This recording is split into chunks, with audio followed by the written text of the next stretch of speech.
श्री सद्गुरु महाराज की बंदा गुरु पद कंज जासु वचन बंदा गुरु पद कंज कृपा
कण कण में सर्वत्र विराजमान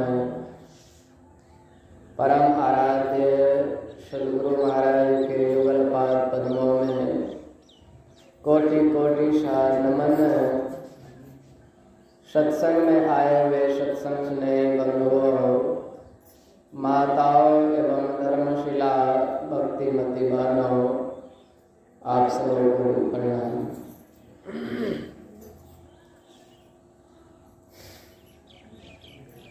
पूर्णिया जिला में एक जगह है हनुमान नगर। ये जो के नगर है ना, जानते हैं ना, के नगर से थोड़ी ही दूर में है हनुमान नगर। आप वहाँ पर जाएंगे तो देखेंगे एक सत्संग मंदिर है छोटा सा, वहाँ पर भी कोई महात्मा जी नहीं रहते हैं। वहाँ पर रविवार को माता जी सभी आती है और माता जी सभी स्तुति विनती करती है, पाठ भी करती है और प्रवचन भी करती है कि नहीं? सब और टोटल काम जो है सुशील माता लोग ही करती है। पुरुष वर्ग को नहीं देता है वहाँ पर प्रवचन करने के लिए। लेकिन यहाँ पर कुछ ऐसी भी माताएं लोग हैं जिसको स्तुति विनती भी याद नहीं है कि नहीं? हमको लगता है डेली जो सुनता है स्तुति विनती पता नहीं क्या करता है। एक कहानी है ना, कुमार चला मूर्ति को लेकर के बेचने के लिए, चिल्लाते हुए जा रहा था, मूर्ति ले लो मूर्ति ले लो। एक राजा साहब के दरबार पर जब पहुंचा तो घर से निकला राजा साहब पूछते हैं कि मूर्ति का क्या कीमत है? तो वह कुमार कहता है कि राजा साहब, यह पहला मूर्ति जो आप देख रहे हैं इसका कुछ भी कीमत नहीं है, इसको आप फ्री में ले जाइए। और यह दूसरा मूर्ति जो देख रहे हैं इसका कुछ कीमत है, इसका कुछ कीमत आपको देना पड़ेगा। और ये तीसरा मूर्ति जो आप देख रहे हैं इसका कीमत अनंत है, आप भी नहीं दे पाइएगा। तब राजा साहब पूछते हैं कि तीनों मूर्ति जो है, तीनों का रंग रूप एक ही है, कटिंग भी एक ही है, देखने में भी एक जैसा ही है, थोड़ा सा भी अंतर नहीं है, फिर भी तीनों का दाम अलग अलग क्यों है? तब वह कुमार कितना सुंदर उपदेश देता है। वह कुमार कहता है राजा साहब से, ये पहला मूर्ति जो आप देख रहे हैं इसको जब मैं इस कान में सिक्के डालता हूँ तो ये कान से निकाल देता है, इसके लिए इसका कीमत कुछ भी नहीं है, 0 पैसा, फ्री में आप लेके जाइए।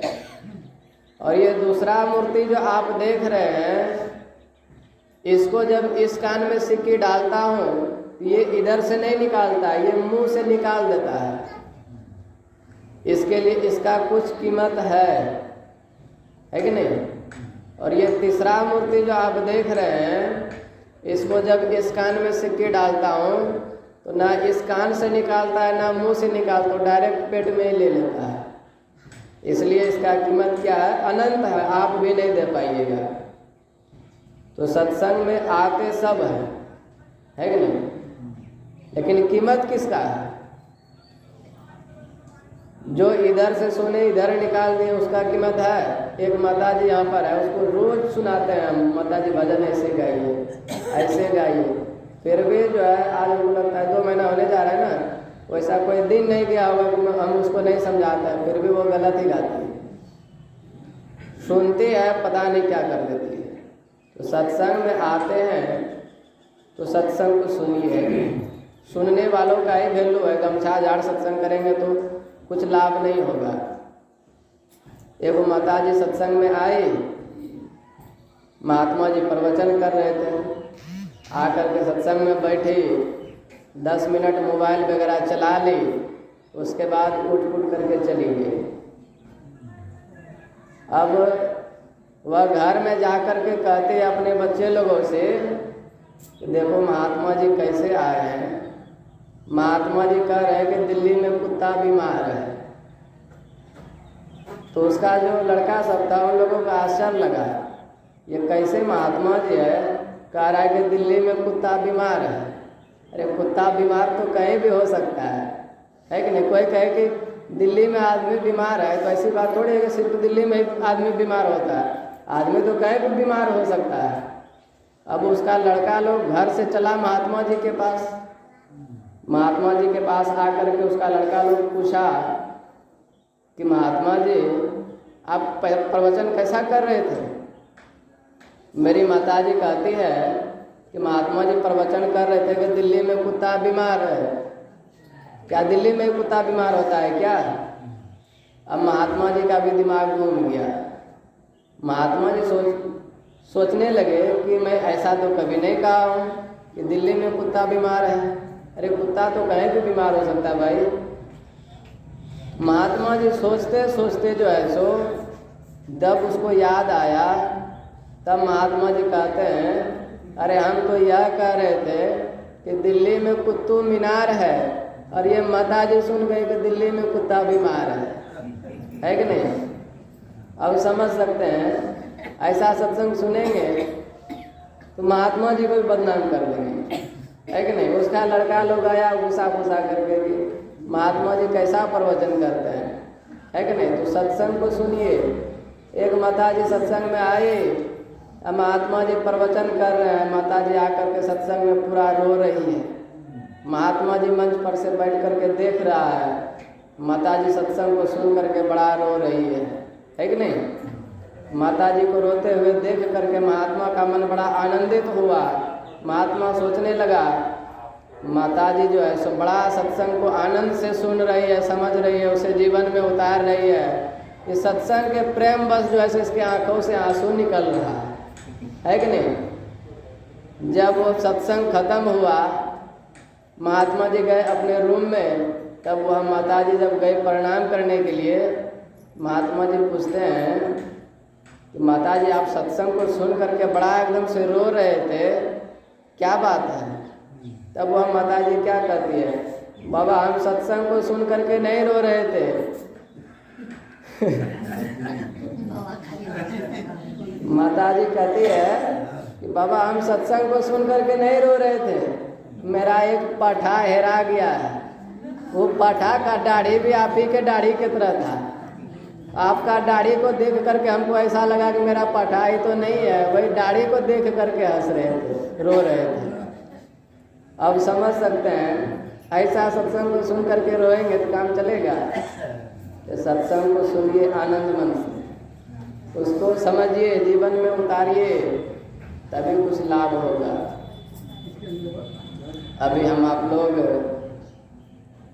श्री रामचरितमानस सार सटीक से पाठ श्रवण कर रहे थे। माता पार्वती और भगवान शिव का संवाद है कि नहीं। यहाँ से चर्चा वाले भी है क्या? कोई आए हैं सिर्फ चर्चा वाले सत्संग में? है क्या? देखिए ये प्रसंग जो है माँ पार्वती और भगवान शिव का है। माँ पार्वती जो है सो पूछती है भगवान शिव से कि हे नाथ, हमें यह बताइए कि इस संसार में सबसे बड़ा लाभ क्या है कि नहीं? कौन कह रहा? माँ पार्वती पूछ रही है भगवान शिव से कि इस संसार में सबसे बड़ा लाभ क्या है, वह हमें बताइए। अब संसार में सबसे बड़ा लाभ क्या है? मान लीजिए कोई आदमी पहले पैदल चल रहा था, आज उसके पास बाइक हो गया, तो यह भी एक लाभ ही है कि नहीं?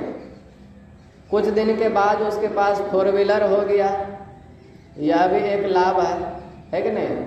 लेकिन यहाँ पर कहा जा रहा है कि सबसे बड़ा लाभ क्या है। किसी का घर करवेली बाजार में है, कल दिन पैसा हुआ तो मुरलीगंज में बनाया, उससे भी कुछ अधिक पैसा हो गया तो पूर्णिया में ज़मीन खरीद करके बना ली, है कि नहीं? यहाँ सुखी पूर्वक नहीं रह पाए तो मुरलीगंज में बनाए घर, ताकि वहाँ सुखी पूर्वक जाके रहेंगे। वहाँ भी उसे सुख नहीं मिला तो चला गया पूर्णिया, वहाँ ज़मीन खरीद के घर बनाया, वहाँ भी उसे सुख नहीं मिला, वहाँ से भागे भागे चला गया पटना, कि पटना जाएंगे तो हो सकता है वहाँ सुख मिलेगा, लेकिन वहाँ भी ज़मीन खरीद करके घर बनाया, वहाँ भी सुख नहीं मिला, वहाँ से भागे भागे चला गया दिल्ली, है कि नहीं? अब जो आदमी पहले करवेली बाजार में रहता था, पैसा होने के बाद वही आदमी अब दिल्ली में अपना फ्लैट खरीद करके रहने लगा, तो ये कितना बड़ा लाभ है कि नहीं? तो ये लाभ से काम चलेगा? ये कोई लाभ नहीं है। लाभ सबसे बड़ा क्या है? अभी हम आप लोग सुन रहे थे, भगवान शिव कहते हैं कि इस संसार में सबसे बड़ा लाभ क्या है? तो भगवान शिव कहते हैं कि गिरजा संत समागम शमन लाभ कछुआन।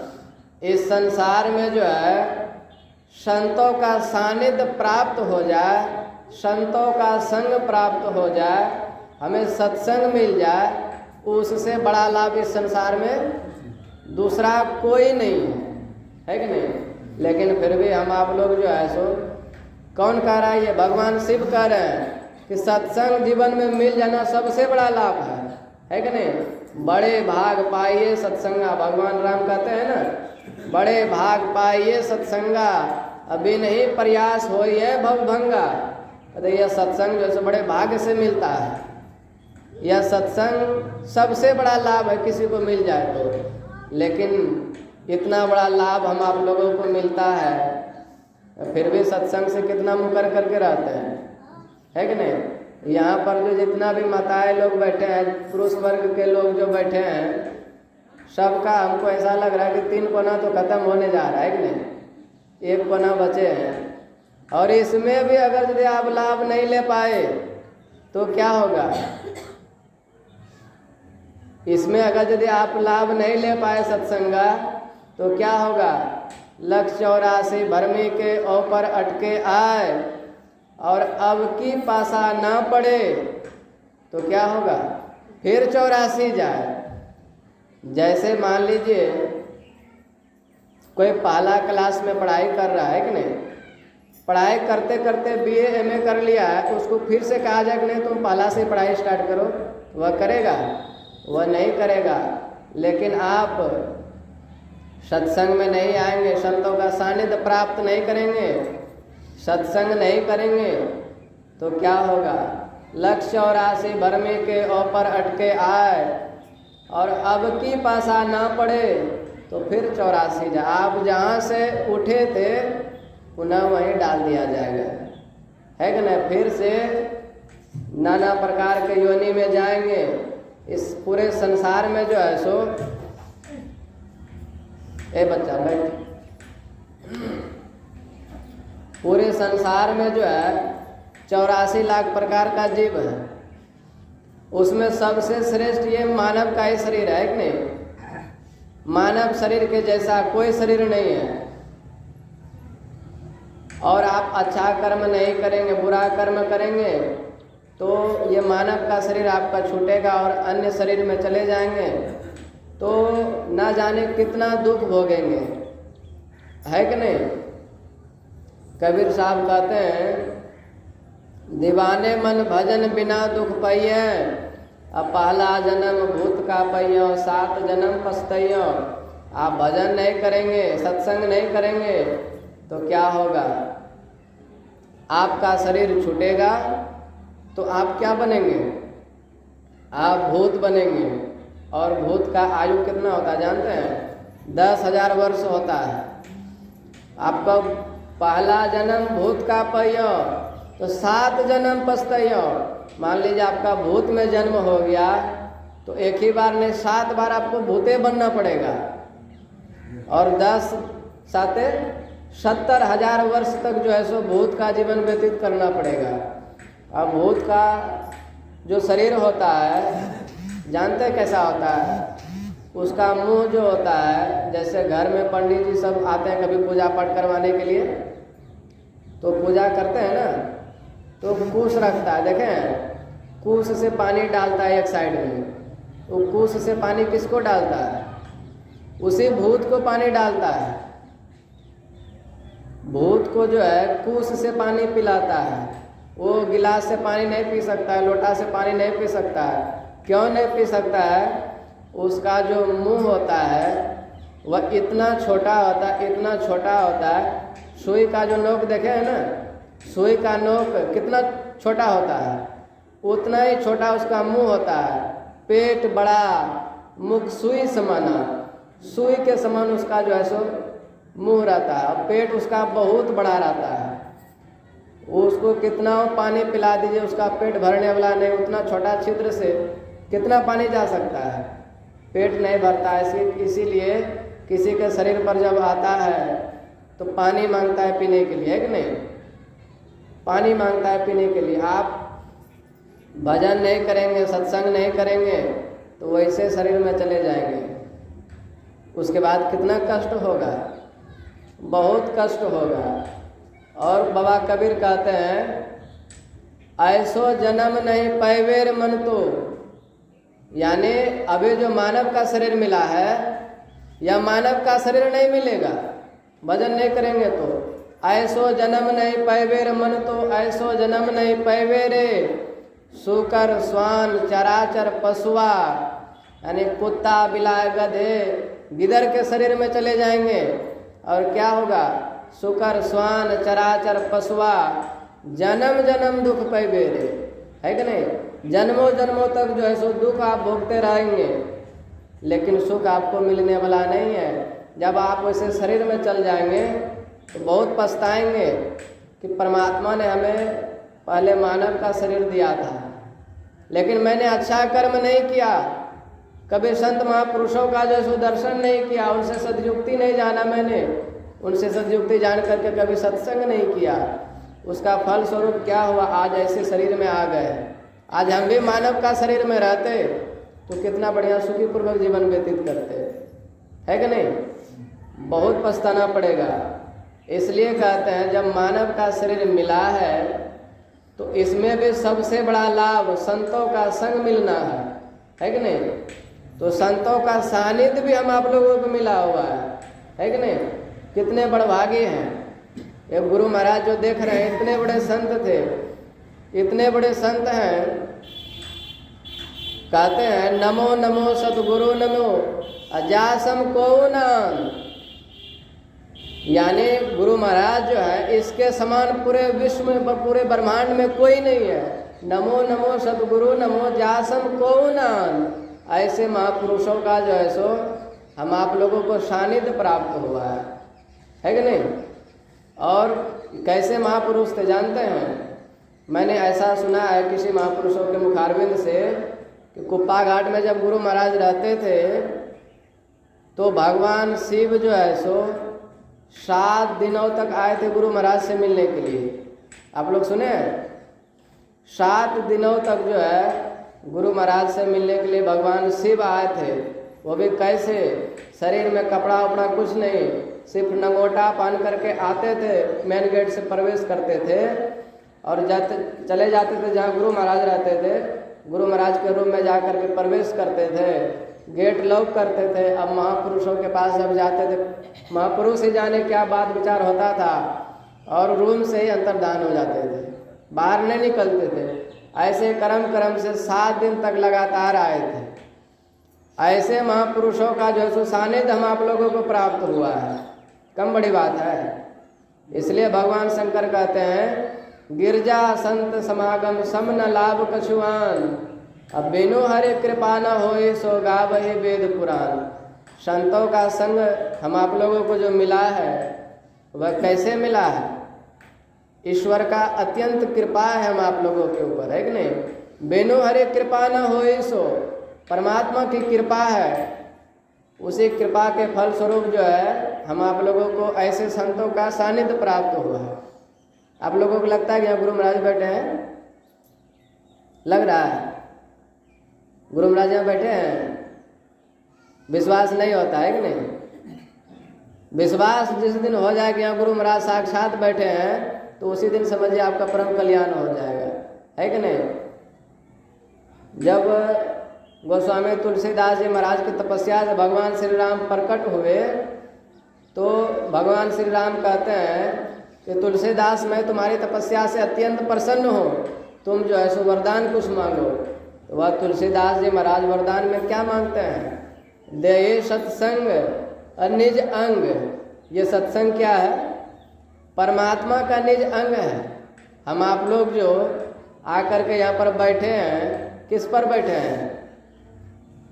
चटाई बिछावन पर नहीं बैठे हैं, है कि नहीं? दे सत्संग निज अंग, ये क्या है? ये गुरु महाराज का निज अंग है, परमात्मा का निज अंग है। और परमात्मा के गोद में आकर के हम आप लोग यहाँ पर बैठे हैं और क्या कर रहे हैं? सत्संग सुन रहे हैं, है कि नहीं? ये कम बड़ी बात नहीं है। इसलिए कहता बिनु हरे कृपा न होए सो गावहि वेद पुराण। और क्या कहते हैं? अति हरे कृपा जाहि पर होए, अब पाँव दे यही मार्ग सोई। परमात्मा की अत्यंत कृपा जिसके ऊपर होती है वही व्यक्ति, ये जो मेन गेट देख रहे हैं ना, आगे में जो मेन गेट है वहाँ पर बहुत आदमी, हम यहाँ से बैठे बैठे देखते रहते हैं, सुबह सुबह में बहुत आदमी आता है लेकिन उसका हिम्मत नहीं होता कि हम मेन गेट से अंदर प्रवेश कर जाए, वो वहीं से प्रणाम करके भाग जाते हैं, है कि नहीं? क्योंकि उसके ऊपर कृपा ही नहीं है। ये माता जी भी आती है वहीं से भाग जाती है।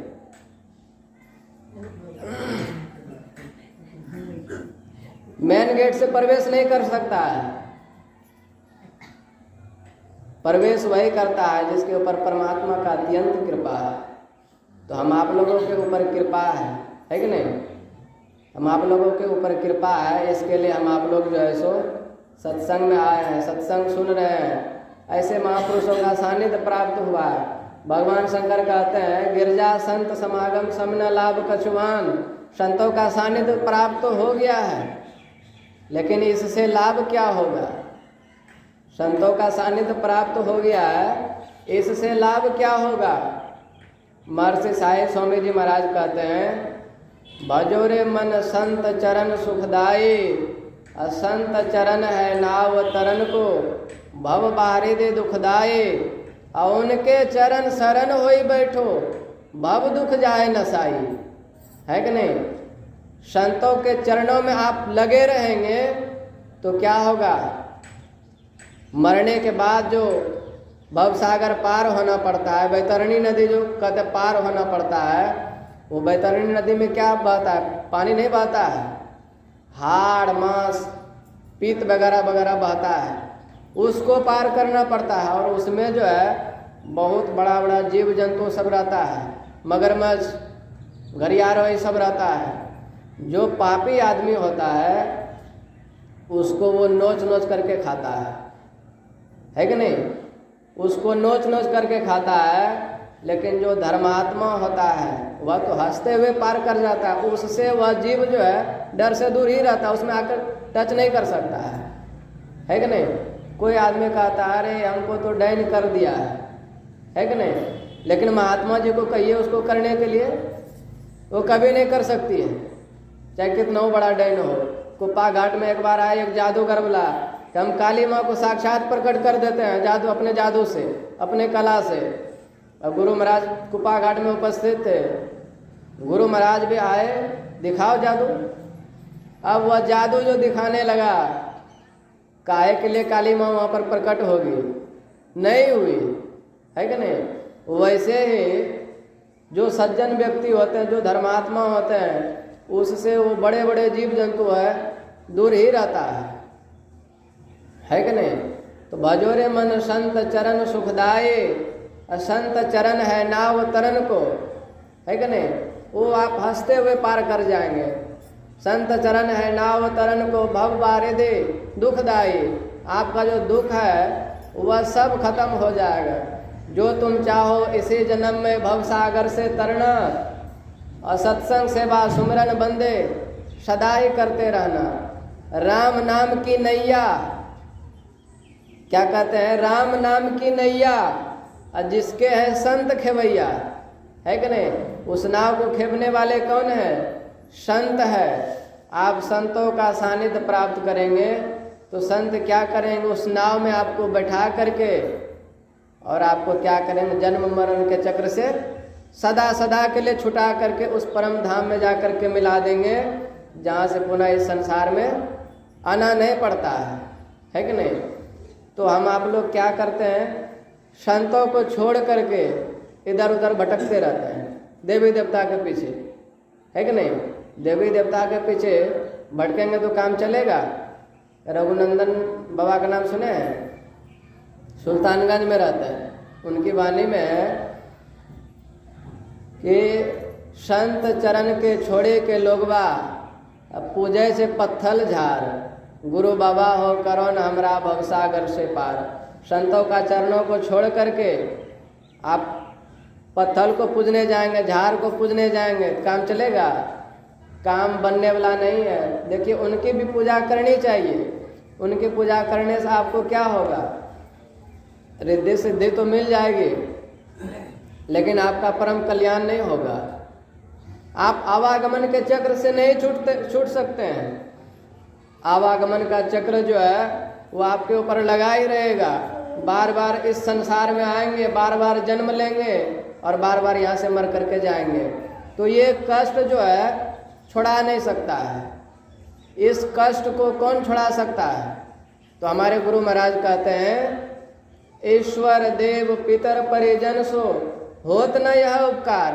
कहते ईश्वर देव, ईश्वर मतलब परमात्मा, देव मतलब स्वर्गलोक में जो देवतागण रहता है। ईश्वर देव पितर जो आपके पूर्वज मर करके चला गया है। ईश्वर देव पितर परिजन सो होत न यह उपकार। उन लोगों से ये काम बनने वाला नहीं है। तो ये काम बनेगा किससे, तो ये काम किससे बनेगा, इसके लिए हमारे गुरु महाराज कहते हैं कि यह में ही होवत गुरु से ही, है कि नहीं। यह में ही होवत गुरु से ही गुरु की अमित बलिहार। ये काम जो है सिर्फ गुरु ही कर सकता है। गुरु के अलावा इस संसार में दूसरा कोई नहीं है जो आपको इस दुख से छुड़ा सकता है। इसलिए हम आप लोगों को संतों के सानिध्य में जाना चाहिए।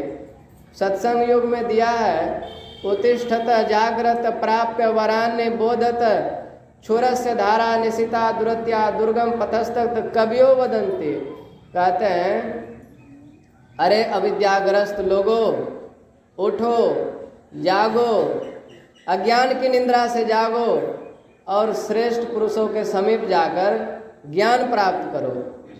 कौन सा ज्ञान, संसार में जीने वाला ज्ञान, संसार में जीने वाला ज्ञान नहीं।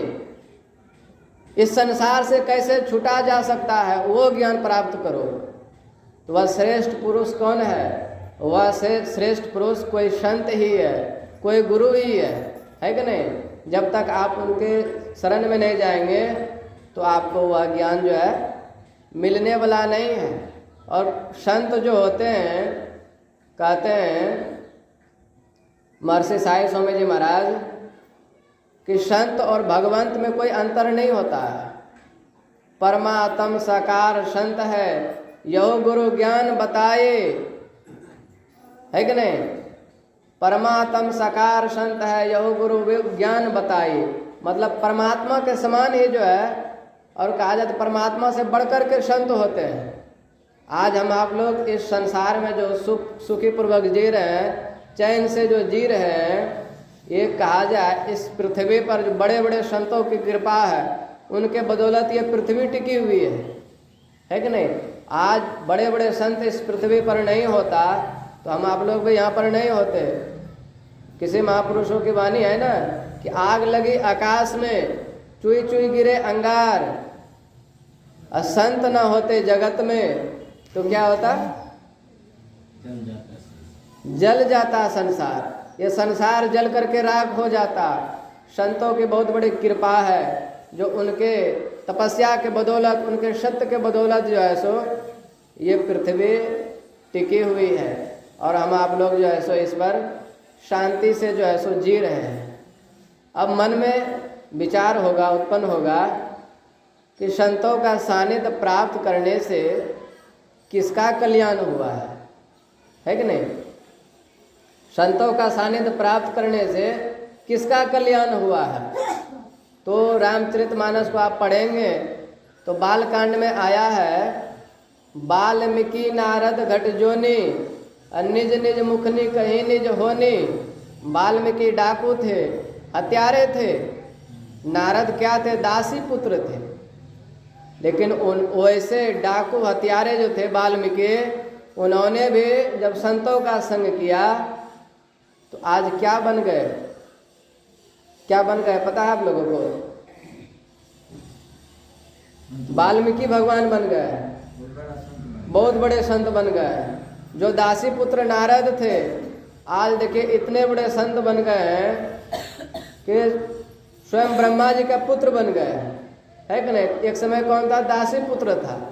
दासी के नारद, हिरणी के श्रृंगी ऋषि, अंडा से वृंदा सुखदेव जी कहात है, गागरी से कुंभज, रेणुका से परशुराम, कुलंडू से वाल्मीकि महिमा लखात है, मचगंधा से व्यास, गणिका से वशिष्ठ मुनि, सुदृणी से भारद्वाज, ब्राह्मण का पद पात है, कहे के सबदास कभी कहाँ लो करो बखान, सत्संग के प्रभाव से शिरोमणि कहात है। संत रविदास जो है जात के चमार थे, है कि नहीं। लेकिन जात के चमार होते हुए भी आज इतने बड़े संत बन गए। कैसे, उन्होंने संतों का संग किया और उनसे सदयुक्ति जाना, सदयुक्ति जान करके अपना ध्यान भजन किया और परम कल्याण कर लिया। तो क्या हो गया, स्वयं परमात्मा ही बन गए, है कि नहीं। हम प्रभु हम एक ही होए, अद्वंद अरुद्वैत रहे नहीं कोई। परमात्मा से मिल करके साक्षात परमात्मा ही बन गए। जैसे हमारे गुरु महाराज जो है बाबा देवी साहब का संग किए तो क्या बन गए, देवी साहब का संग किए। आज देखिए इतने बड़े संत बन गए, पूरे संसार में इनकी पूजा हो रही है। और हम लोग जो है ऐसे संतों को छोड़ करके न जाने किसके किसके पीछे भटकते रहते हैं, है कि नहीं। तो हम लोगों को भटकना नहीं चाहिए। और जो है सो अभी सुन रहे थे हम लोग पाठ में, धन्य सो देश जहाँ सुरसरी, सुने कि नहीं। धन्य सो देश जहाँ सुरसरी, अधन्य सो नारी जो पातिवर्त अनुसरी। कहते वह देश जो है सो धन्य है जहाँ गंगा जी है। हम लोगों के यहाँ गंगा जी है कि नहीं, यहाँ पर है क्या। हमारे भागलपुर में है, मेरा घर भागलपुर से बगल में ही पड़ता है। गंगा जी बहुत नज़दीक है, दिन में 10 बार आइए और जाइए। तो कहते वह देश धन्य है जहाँ गंगा जी है। ये भारत देश जो है बहुत धन्य है, क्योंकि यहाँ पर गंगा है, सरस्वती है, यमुना है, ऐसे ऐसे धारा यहाँ पर बहती है कि नहीं। भारत हमारा देश है प्यारा, सब देशों से न्यारा है। इसको ऋषि मुनियों ने मिलकर अपने हाथ संवारा है। इसकी चरणों में बहती गंगा यमुना की धारा है।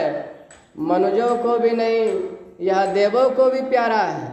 सबका करता प्यार, कभी भी नहीं किसी से हारा है। हारे हुए शत्रु को इसने कहकर बंधु पुकारा है। ये आँखों का तारा मेरा, ये आँखों का प्यारा है, इसका मान बढ़ाएंगे हम, यही हमारा नारा है। तो यह भारत देश जो है बहुत पवित्र देश है कि नहीं। इसी भारत देश में जो है सो, इसी भारत के भूमि पर जो है सो सभी भगवान प्रकट होते हैं। समझ सकते कितना पवित्र भूमि है यहाँ की। और इसी भूमि पर जो है हम आप लोगों का भी जन्म हुआ है। तो हम आप लोग भी कितने बड़भागी हैं, ऐसे पवित्र भूमि पर जन्म लेने के बाद भी उनमें सत्संग मिल गया, संतों का सानिध्य प्राप्त हो गया। कितना बज गया अभी समय है। ऐसे पवित्र भूमि पर हम आप लोगों का जन्म हुआ, उसमें सत्संग मिला, संतों का सानिध्य प्राप्त हुआ, इससे तो और बड़भागी बन गए, है कि नहीं। खाली सानिध्य प्राप्त कर लिए हो गया, माताजी सब में मुड़की डुला रही है, हो गया है,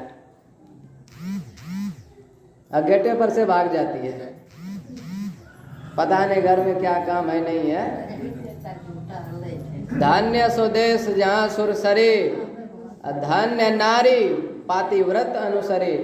यह भारत देश जो है, शांति से बैठिए, ए माताजी हो गया गप। धन्य स्वदेश जहाँ सुरसरी, धन्य नारी पातिव्रत अनुसरी। कहते हैं ये भारत की जो नारियां होती है वह पातिव्रत धर्म का पालन करती है कि नहीं। एक माई मिली तो पूछे माताजी से, माताजी आपकी शादी हो गई है। लगभग वह माताजी जो है 60 वर्ष की थी। तो माताजी क्या कहती है, कहती महाराज जी विवाह तो हुआ था। कब हुई थी, तो कहती है जब 5 वर्ष के थे हम, उसी वक्त विवाह हो गया था। तो फिर हुआ क्या, बोला माताजी बोली जब हम 8 वर्ष के हो गए उस वक्त विधवा बन गए। यानी पति उसका डेट कर गया 8 वर्ष के आयु में ही। और उसके बाद वह माताजी जीवन पर्यंत कभी दूसरा विवाह नहीं किया। जो जिससे शादी किया था उसी का नाम लेकर के जीवित रह गई, है कि नहीं। ये भारत भूमि है। आप ये यहाँ भारत से किसी अन्य देश में चले जाएंगे तो वहाँ पर ऐसा सिस्टम नहीं है। वहाँ पर क्या है, पति मर गया कोई बात नहीं, चलो दूसरा शादी करो। ये भारत की जो नारियां हैं उसे लक्ष्मी कहा जाता है, लक्ष्मी का दर्जा दिया गया है। लेकिन आप भारत से बाहर जब जाएंगे तो वहाँ की जो नारियां होती है उसे किसका दर्जा दिया गया जानते हैं, उसे कुल्टा कहा जाता है। कुल्टा जानते हैं किसको कहा जाता है, कुल्टा कहा जाता है वेश्या को, कुल्टा कहा जाता है। तो भारत देश से दूसरे देश में आप जाएंगे तो वहाँ के जो स्त्रियां लोग होती है, वहाँ के जो पुरुष लोग होते हैं, उसका सैकड़ों स्त्रियां के सैकड़ों पति होता है और एक जेंट्स का सैकड़ों पत्नियां होती है कि नहीं। तो उसे कुल्टा का दर्जा दिया गया है, वो लक्ष्मी का दर्जा नहीं दिया गया है। तो हम आप लोगों को लक्ष्मी का दर्जा दिया गया है, तो लक्ष्मी की तरह बन करके रहेंगे तब ना। धन्य स्वदेश जहाँ सुरसरे, धन्य सो नारे पातिव्रत अनुसरे। आजकल जो है माताजी सब क्या करती है, विवाह के समय जो है हजारों आदमी के बीच में, है कि नहीं, उसे मांग में सिंदूर भरवाने से शर्म नहीं लगता है। लेकिन घर में 2-4 आदमी के बीच में रहती है, उसको सिंदूर पहनने में देखिए कितना शर्म लगती है। अभी तो ऐसा मॉडल जमाना आ गया है, ये साइड में तो टिक्का ले लिया बस, ये साइड में वो बीच का कहानी खत्म हो गया है, साइड में वो टिक्का लिया हो गया, है कि नहीं। ये पातिव्रत स्त्री का धर्म नहीं है। जैसे आप शादी के समय सबके सामने पूरा मांग में सिंदूर भरवाए थे, वैसे जीवन पर्यंत आपको जब तक आपका पति है पहनना चाहिए। सिंदूर पहनने से क्या होता है, पति का उम्र बढ़ता है, उसका आयु लंबा होता है।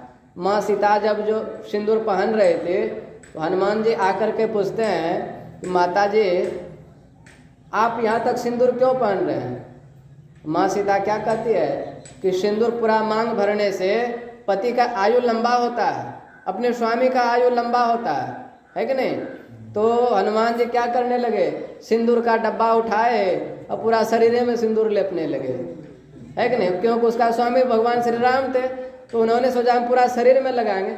माँ सीता जब थोड़ा सा सिंदूर लगाती है तो उससे उसका इतना लंबा आयु होता है, हम पूरा शरीर में जब लगाएंगे तो कितना लंबा उसका आयु होगा, है कि नहीं? सिंदूर पहनने से पति का आयु लंबा होता है। लेकिन आजकल जो है स्त्रियां लोग छोटा सा टिक्का ले लिया, हो गया, परिणाम क्या होता है, पत्नी रह जाती है संसार में पड़े पड़े, अब पति जो है पहले गमन हो जाता है, अब अकेले जियो, है कि नहीं? ये लक्षण नहीं है पातिव्रत धर्म वाले जो स्त्री है। और क्या,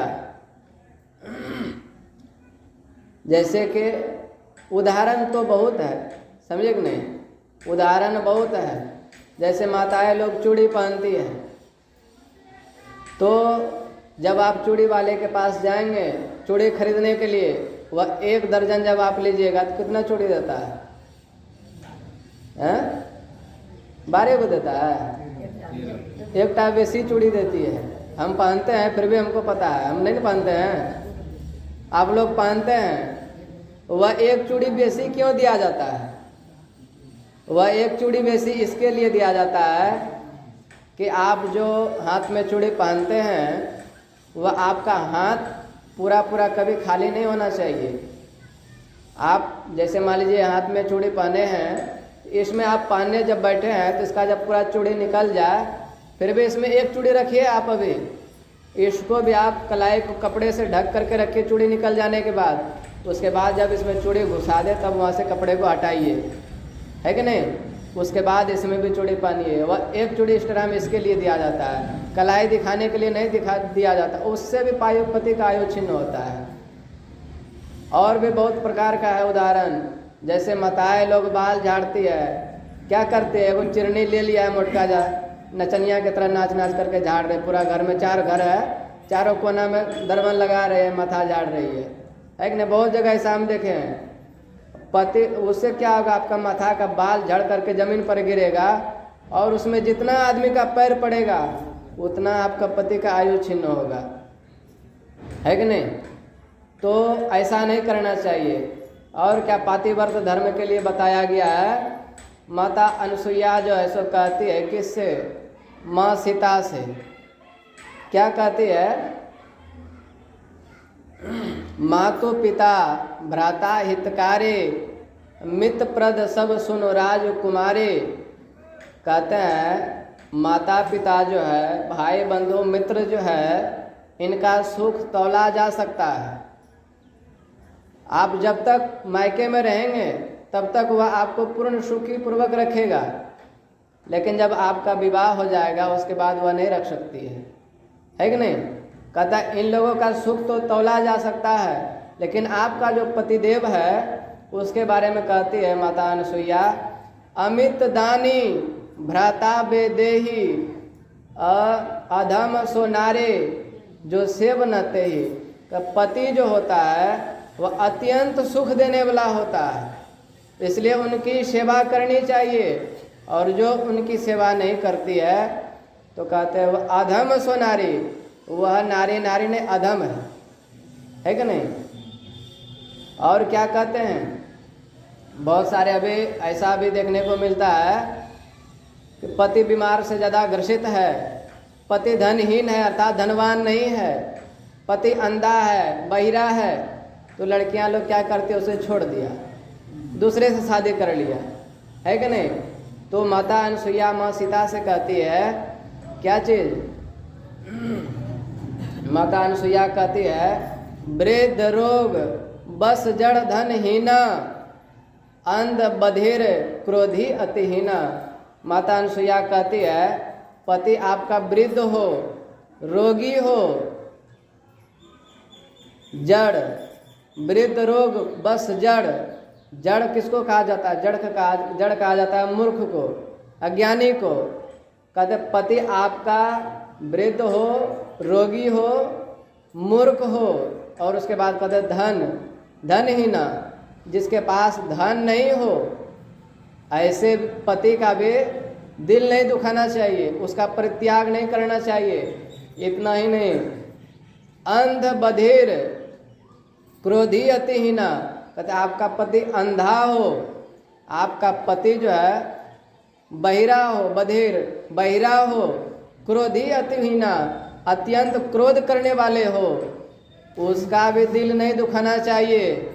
और आपका पति शायद संजोग बस ऐसा है और आप उसका दिल दुखाते हैं तो क्या होगा? कहते हैं ऐसे हो पति कर कर अपमाना, नारे पाव जमपुर दुख नाना। आप क्या हो जाएंगे? जमपुर जाएंगे और वहाँ जाने के बाद अनेक प्रकार का दुख भोगेंगे, है कि नहीं? तो पति कैसा भी हो उसका सेवा करना चाहिए। और अभी ऐसा भी देखने को मिलता है, माँ अनसुईया कहती है पति पंचक पर पति रति करे, रौरव नरक परक सत परय, रौरव नरक परक सत परय। कहते हैं पति के रहते हुए पराय पुरुष से स्नेह करना, पराय पुरुष से दिल लगाना, ये क्या? पति से छल करना है। और इसका फल क्या आपको मिलेगा? रौरव नरक जन्म शत पर। आप रौरव नरक में जाएंगे, वहाँ क्या होगा? मान लीजिए आप जिससे प्रेम कर रहे हैं, जिसको आप दिल दे बैठे हैं, उसी पुरुष के तरह वहाँ पर एक लोहे का पुरुष बनाया जाएगा और आपको क्या करेगा? वो लोहे का जो पुरुष बनाएगा उसको पूरा एकदम आग से तपाएगा, पूरा एकदम, ये जो कचिया सब पिटने वाला होता है ना, देखते आग से कैसे लोहे को तपाता है, वैसे तपा करके जब पूरा एकदम से लाल हो जाएगा उससे आपको चिपका दिया जाएगा। कितना कष्ट होगा! ये सिर्फ स्त्रियों के लिए नहीं कहा गया है, पुरुषों के लिए भी कहा गया है। पुरुष लोग भी अगर यदि ऐसा करता है उसको भी वही सजा मिलेगा, है कि नहीं? तो स्त्रियों को ऐसा नहीं करना चाहिए। और जो ऐसा करता है उसके लिए आगे चल कर के माता अनुसुईया कहती है पति प्रतिकूल जन्म जहाँ जाए, अब विधवा होई पाई तरुणाई। कहते हैं पति के प्रतिकूल आप जब चलेंगे तो क्या होगा? आपका जन्म जहाँ होगा, अगला जन्म जहाँ होगा, आप जन्म तो लेंगे, बड़े तो होंगे, जवान तो होंगे, विवाह भी आपका होगा, लेकिन विवाह होते ही क्या हो जाएगा? आपका पति मर जाएगा और आप सदा के लिए विधवा बन जाएंगे।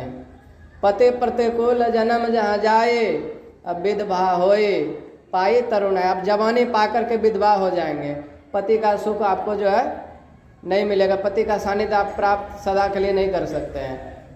तो समय तो हो गया है, कहने सुनने की बहुत बात है कि नहीं? समय भी हो गया। तो मैं यही कहना चाहता हूँ कि माताएं लोगों को भी और पुरुष लोगों को भी, आप लोग भी जो है